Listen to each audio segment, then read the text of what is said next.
प्रिय साथियों नमस्ते। कैसे हैं आप लोग? आप लोगों को बहुत बहुत आशीर्वाद। आज एक वीडियो हम युवा पीढ़ी के लिए देना चाहते हैं और एक दृष्टांत के रूप में देना चाहते हैं। जिस तरह से युवा पीढ़ी पश्चिमी सभ्यता के पीछे भाग रही है और जिस तरह से युवा पीढ़ी ने ज़्यादातर पश्चिमी सभ्यता की असभ्य सभ्यता को स्वीकार कर लिया है, उसके क्या दुष्परिणाम होते हैं, उसी पर आज एक वीडियो दे रहा हूं। और ये वीडियो बहुत ही महत्वपूर्ण है। और दो युवा लड़कियों की मृत्यु के पश्चात मेरी जो वार्तालाप हुई थी, लगभग मुझे लगता 7 वर्ष लगभग बीत चुके हैं। 7 वर्षों को पूर्व ये बातचीत मेरी हुई थी रात्रि में मेरे दैवीय कनेक्शन से। तो उसी वार्तालाप को आज मैं आपके सामने चर्चा करने वाला हूँ और दृष्टांत के रूप में ये चर्चा हम आपके सामने कर रहे हैं। हुआ ये था साथियों, और जिस लड़की के बारे में मैं आज बात करने जा रहा हूँ, उसकी शादी हो चुकी थी। 1.5-2 साल शादी को हुए थे। उसके ससुराल में उसका पति था, उसका ससुर था, उसका एक देवर भी था। और किस तरह से उसके जीवन में उथल पुथल हुई, इसी पर मैं चर्चा कर रहा हूँ आज। इसके अलावा एक लखनऊ की भी लड़की की मैं चर्चा करूँगा, जो इस लड़की के बाद मेरी उसकी आत्मा से भी बातचीत हुई थी। तो ये जो लड़की है, ये मेरे गांव क्षेत्र की लड़की है और इस लड़की को मैं जानता था, पहचानता भी था और उसके जीवन के बारे में मैं काफ़ी जानता था, मैंने सुना हुआ था। बेहद खूबसूरत लड़की थी, क्षत्रियों के घर से संबंध रखती थी। तो उसकी कहानी ये है कि जब रात्रि में हमारी उससे बातचीत हुई तो उसने सारा दृष्टांत मुझे बताया और मैं जो जानता था,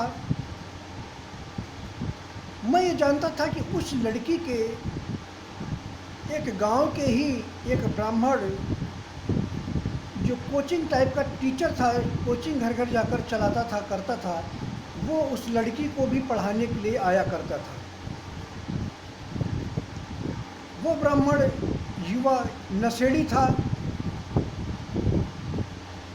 गांजा भी पीता था, भांग भी खाता था, चरस भी पीता था, शारीरिक कुकृत्य करता था। और उस युवक के इस लड़की की बड़ी बहन से भी संबंध थे, यौन संबंध। उसके बाद इस लड़की से उसने यौन संबंध स्थापित किए। उसके बाद उसकी तीसरी जो बहन थी, उससे भी उसने बहुत कोशिश की उसको फंसाने के लिए, लेकिन मैंने उसको अपने संरक्षण में ले लिया था। करीब 14 वर्ष की उम्र में ही, जिसकी वजह से उसकी पवित्रता हमेशा बची रही, बनी रही। तो ये जो व्यक्ति है, इसे बहुत ही दुष्ट प्रवृत्ति का था। ब्राह्मण, आजकल के ब्राह्मण भी इतने चरित्रहीन हो गए हैं, उनको क्या कहा जाए। ब्राह्मणों के नाम पर कलंक हो गए हैं ये ब्राह्मण। बहुत सारे मांस भी खाते हैं, मदिरा भी पीते हैं, दूषित चरित्र भी इनके जीवन में मौजूद है।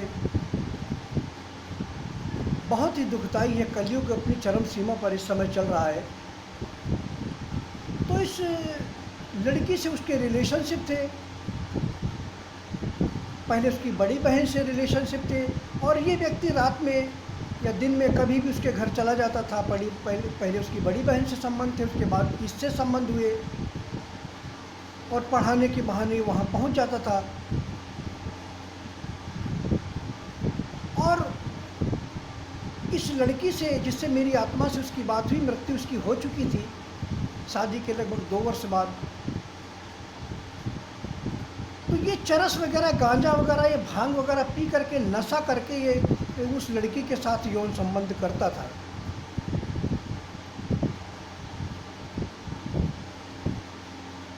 जो बात मुझे पता थी वही इस लड़की ने भी मुझे मृत्यु के पश्चात अंतरिक्ष में मुझे बताया। उसने जब मेरी बातचीत हुई तो उसने कहा कि उसने एक दिव्य आत्मा जो हमारे कृष्ण अवतार में जो हमारी परम प्रिय बहन थी, उसके नाम पर उसका नाम था। तो मैंने उसका जब बताया तो मैंने उसका नाम लिया, तो उसको भी बड़ा अच्छा लगा कि इस तरह से हमसे कभी किसी ने बात नहीं की है।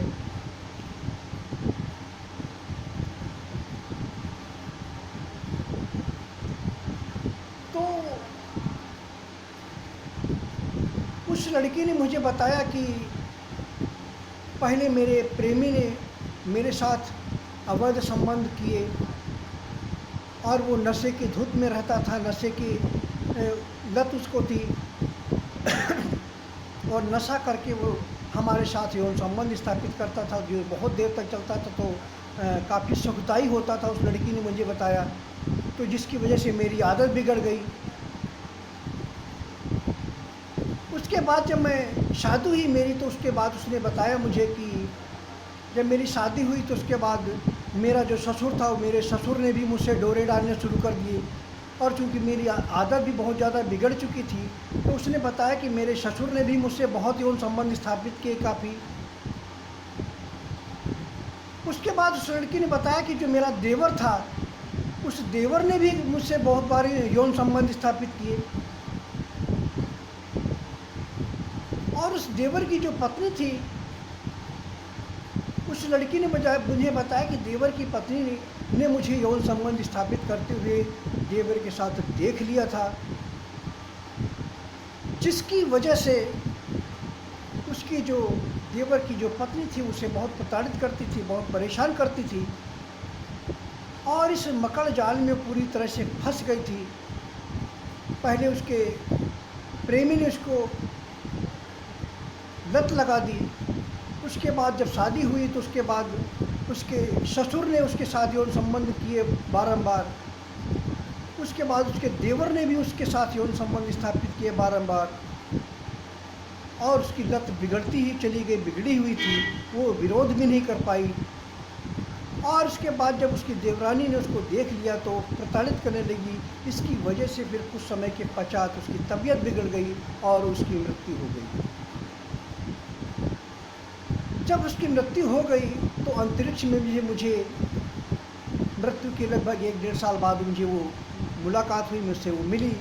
मेरे दिव्य कनेक्शन के माध्यम से उसने बातचीत मुझसे की और उसने पूरी कहानी बताई, पूरा दृष्टांत उसने मुझे बताया जो मैंने आपको बताया।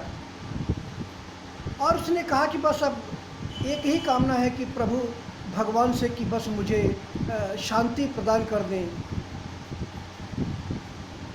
यही वो, क्योंकि उसकी आत्मा भटक रही थी उस समय तक, उसको नरक में नहीं भेजा गया था, उसकी आत्मा प्रेत योनि में भटक रही थी। तो उसने मुझसे कहा कि बस मैं भगवान से यही मना रही हूँ कि मेरी आत्मा को शांति मुझे शांति मिल जाए। मैंने अपना परिचय उसको नहीं बताया, मैं उसको जानता था, पहचानता था, मैंने उसको देखा भी था कई बार जब वो जीवित थी। जब शादी से पहले भी मैंने उसे देखा था और उसके बारे में पूरी जानकारी मुझे थी, जो उसने मुझे बताया वो भी मुझे पता था। तो वो यही कहने लगी कि मुझे प्रभु भगवान मुझे शांति दे। मैंने अपना परिचय उसे नहीं बताया कि मैं कौन बात कर रहा हूँ। उसे लगा कि कोई दिव्य आत्मा, कोई परमात्मा ही बात कर रही होगी, क्योंकि वहाँ कोई मोबाइल तो उनके पास था नहीं। अंतरिक्ष में ऐसे तरंगों के माध्यम से हमारी बातचीत हो रही थी। मैं यहाँ धरती पर अपने फ़ोन के माध्यम से बात कर रहा था और वहाँ हमारा जो दिव्य कनेक्शन, जो दिव्य फ़ोन है जो पृथ्वी से मैंने भेजा था, वो हमारे लोक में रखा हुआ है और उसकी तरंगें संपूर्ण ब्रह्मांडों में फैली हुई हैं। उसी के माध्यम से वो अंतरिक्ष में तरंगें जब क्लिक करती हैं, गूंजती हैं, तो उसको क्लिक कर देती हैं और बातचीत होने लगती है। ऐसे ही सारे देवी देवता, असुर, गंधर्व, राक्षस से सब बातचीत करते हैं। साधु संत महात्मा जितनी प्रेत आत्माएँ हों, ये सब बातें करती हैं।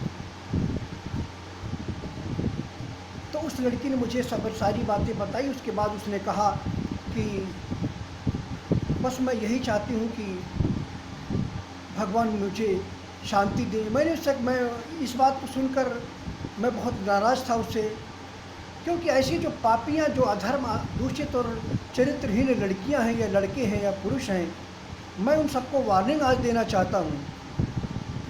जो लड़कियाँ अभी युवा पीढ़ी में है, शादीशुदा हैं, या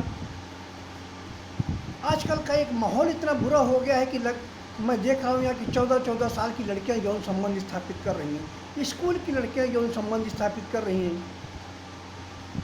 और ऐसी लड़कियाँ वो लड़कियाँ हैं जो मैंने अपने रिसर्च में पाया कि जो लड़कियाँ, जिन लड़कियों की फ्रेंडशिप बहुत ज़्यादा है, चाहे वो लड़कियों से ही फ्रेंडशिप क्यों ना हो, उन लड़कियों की आदत बहुत जल्दी बिगड़ जाती है। और जो लड़कियाँ या लड़के अपने काम से काम रखते हैं, उनकी फ्रेंडशिप बिल्कुल कम है, ना के बराबर है, वो अपनी पवित्रता को लंबे समय तक बचा कर रख पाते हैं। तो ये मेरे रिसर्च और शोध का परिणाम है। तो जो लड़कियां आजकल हम यहाँ देखते हैं मुंबई में खुलेआम सिगरेट पीती हैं, शराब पीती हैं, अनेकों लड़कों से, पुरुषों से यौन संबंध स्थापित करती हैं, कई बॉयफ्रेंड्स होते हैं, मांस का सेवन करती हैं, मदिरा का सेवन करती हैं, धूम्रपान करती हैं। मैं इन लड़कियों को सचेत करना चाहता हूँ कि आप लोग ऐसी आदतों को पूरी तरह से छोड़ दीजिए। अगर आप लोगों ने आदतें अपनी नहीं छोड़ी और प्रायश्चित अगर आप लोगों ने नहीं किया, तो ये आप लोग मान करके चलिए कि आप लोगों को हम नरक में भेजेंगे और दुनिया की कोई शक्ति आप लोगों को बचा नहीं सकती है। और ऐसे लोगों को मैं नरक में भेज भी रहा हूँ।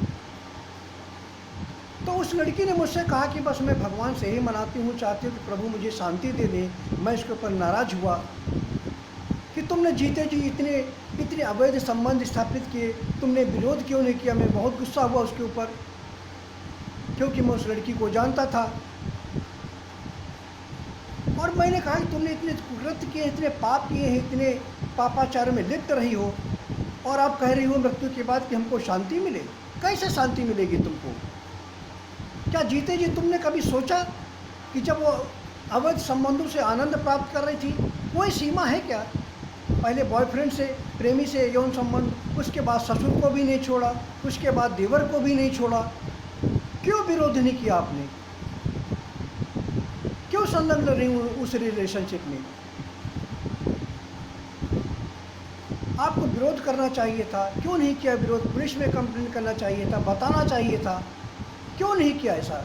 उसने कहा मेरी जो लत लग गई थी, मेरे बॉयफ्रेंड में, जो मेरा प्रेमी था, वो नशे की धुन में, नशे के लत में, नशे के माहौल में वो मुझसे सेक्स करता था, और मुझे उसने बहुत पूरी तरह से इस माहौल का शिकार बना दिया था। तो मैंने कहा कैसे तुमको शांति मिल सकती है? इन जो कुकर्म तुम लोगों ने किए हैं, तुमने कि इसका परिणाम कौन भुगतेगा?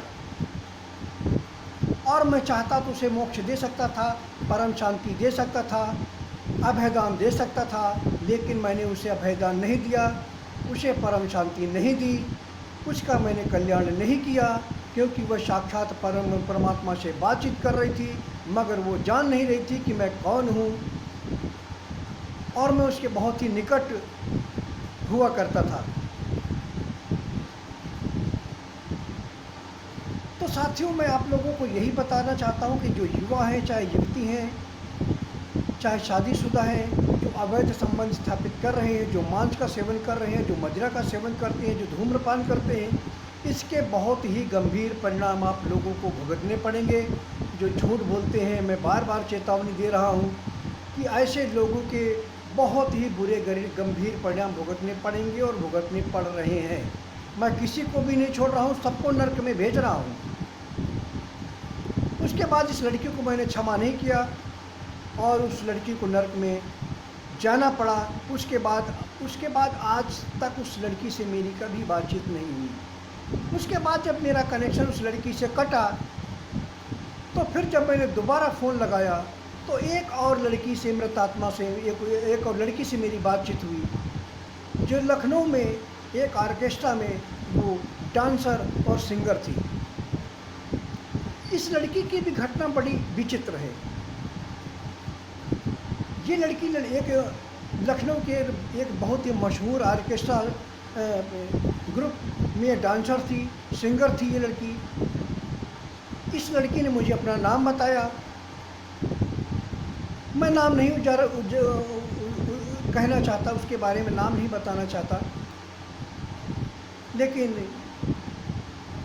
उसका नाम केश से शुरू होता है और लखनऊ की और क्षेत्र की बहुत ही मशहूर वो डांसर और सिंगर थी।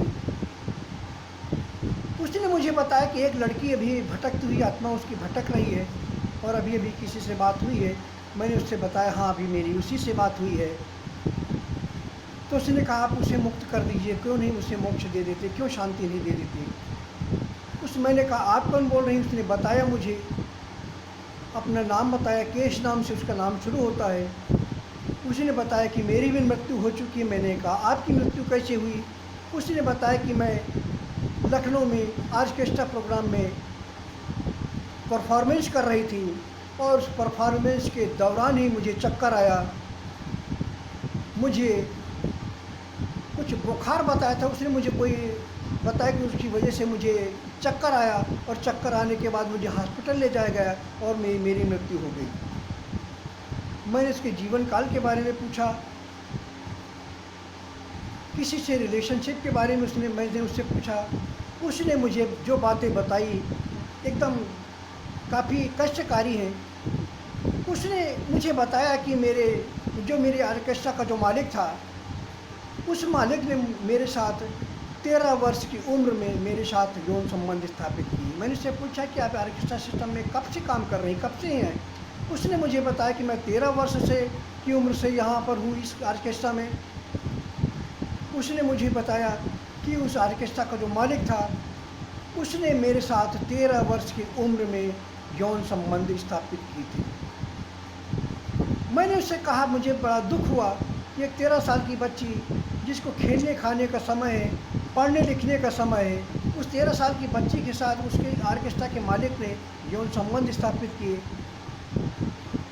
मैंने उससे कहा कि तुमने विरोध क्यों नहीं किया, ऑर्केस्ट्रा प्रोग्राम को छोड़ देना चाहिए था, क्यों नहीं विरोध किया। उस लड़की ने मुझे बताया कि कुछ पाने के लिए कुछ खोना पड़ता है। एक 13 साल की लड़की, इस समय जब उसकी मृत्यु हुई थी उस समय वो 26 साल की थी। 26 साल की उम्र में उस लड़की की मृत्यु हुई। तो उस लड़की ने मुझे बताया कि मेरी 13 साल की उम्र में मेरे जो ऑर्केस्ट्रा के जो मालिक थे उन्होंने मेरे साथ यौन संबंध स्थापित किए। तो मैंने उससे कहा आपने मना क्यों नहीं किया, क्यों नहीं रोका, आप उससे दूर क्यों नहीं हुई। तो उसने कहा कि कुछ पाने के लिए कुछ खोना पड़ता है। शायद उस ऑर्केस्ट्रा मालिक ने उससे ब्लैकमेल किया होगा और उसमें ये शामिल हो गई। उसके बाद उसने कई बार, अनेकों बार यौन संबंध उस लड़की से स्थापित किए और फिर 26 साल की उम्र में ऑर्केस्ट्रा प्रोग्राम का परफॉर्म करते हुए उसकी भी मृत्यु हो गई। तो जो मेरे गांव क्षेत्र की रहने वाली लड़की थी, उस लड़की के बाद जब इससे मेरी बात हुई तो इसने पूरी अपनी कहानी बताई। इसने भी कहा कि तब से मेरी भी आत्मा भटक रही है। 26 वर्ष की उम्र में मेरी मृत्यु हुई। मैं बहुत ही ज़्यादा सुंदर थी, मेरे न जाने कितने लोग दीवाने थे। मैंने अपने गांव के एक अपने जो अनन्य भक्त उससे मैंने बाद में चर्चा की तो उसने मुझे बताया कि हाँ ऑर्केस्ट्रा लखनऊ की एक है, उसमें बहुत ही मशहूर एक सिंगर थी। तो उसको 100 किलोमीटर दूर, काफ़ी दूर तक उसकी चर्चे थी।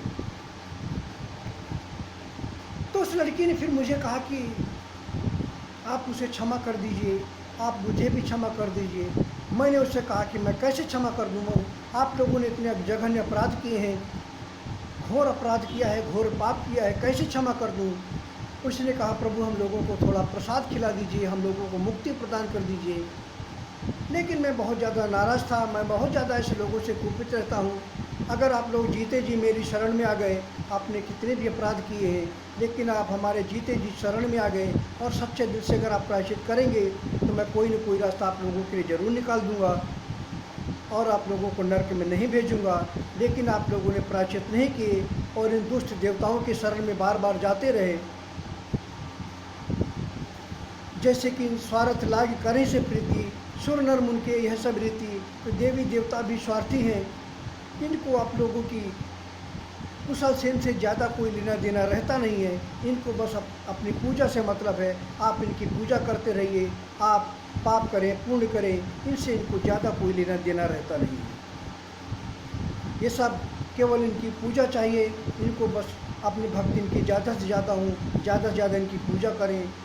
और आप लोग भी पूजा करने पहुंच जाते हैं, उसके बाद कहते हैं हे माता जी, हे पिताजी, हे प्रभु, हमें क्षमा कर दीजिए, हमें पापों के लिए माफ़ कर दीजिए।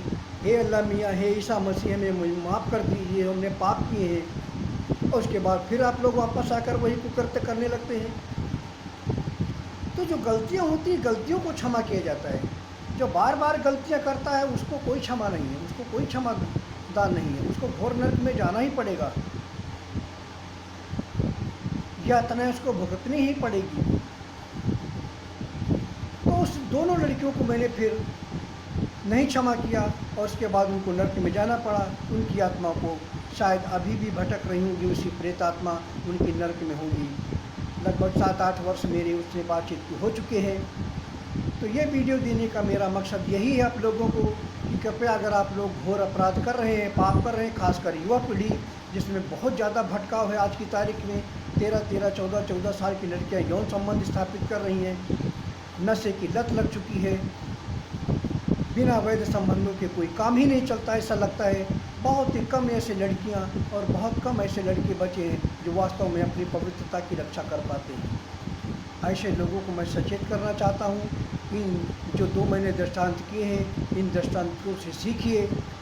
अगर आप लोगों ने सुधार नहीं किया अपने जीवन में तो ये मान कर चलिए कि आपका भविष्य बहुत ही अंधकारमय होने वाला है। धन्यवाद साथियों, बहुत बहुत आभार।